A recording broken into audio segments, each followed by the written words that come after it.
এবার আমরা দেখব রাজধানীর বাজারের চিত্র। কারণ বাজারে আছেন এই বিষয়ে জানাতে সহকর্মী আতারুনিয়ন জানাবেন যে আমরা আপনার প্রতিবেদনে দেখছিলাম টিসিবির পণ্য বিক্রি কার্যক্রমে, সেখানে পেঁয়াজ, আলু, চিনি নিয়ে আপনি জানাবেন যে পেঁয়াজ সহ অন্যান্য নিত্যপণ্যের দরদাম বাজারে কেমন দেখছেন, ক্রেতা বিক্রেতারা কি বলছেন?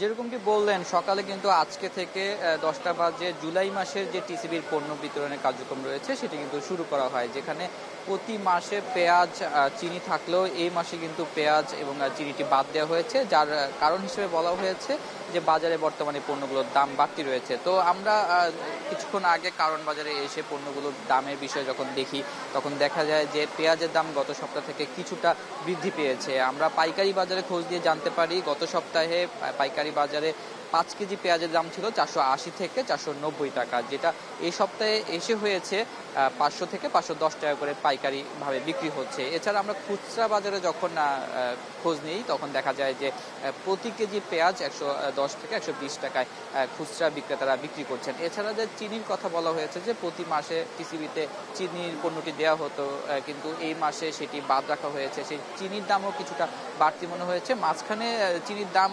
125 থেকে 135 টাকা হলেও সেটি বেড়ে আবার 130 থেকে 140 টাকা পর্যন্ত গিয়েছে, যে কারণে এই চিনির বিষয়টিও টিসিবি এবারের পণ্য তালিকা থেকে বাদ রেখেছে, যেটা বাণিজ্য সচিব জানিয়েছে উদ্বোধনকালে যে তাদের সব পর্যাপ্ত মজুত না থাকার কারণে তারা এই মুহূর্তে বিতরণ করতে পারছে না। এছাড়া তাদের যে আমদানি কার্যক্রম বা সংগ্রহের যে তালিকার জায়গাগুলো রয়েছে সেখান থেকে তারা সর্বোচ্চ সংগ্রহের চেষ্টা করছে। যদি খুব শীঘ্রই তারা সংগ্রহ করতে পারে তাহলে হয়তো তারা এই মাসের মধ্যে সেই পণ্যগুলো টিসিবির যে কার্ডধারীরা রয়েছে তাদেরকে বিতরণ করতে পারবে।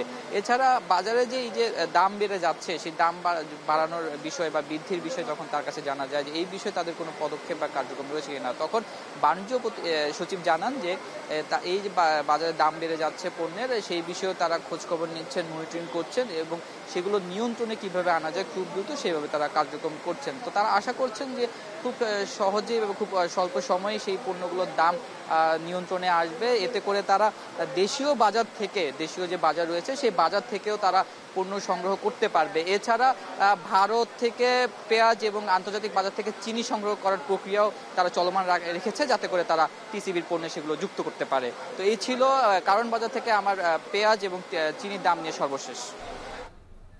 রাজধানীর কারণ বাজার থেকে বাজার দর নিয়ে জানাচ্ছিলেন সহকর্মী আতারুনিয়ন।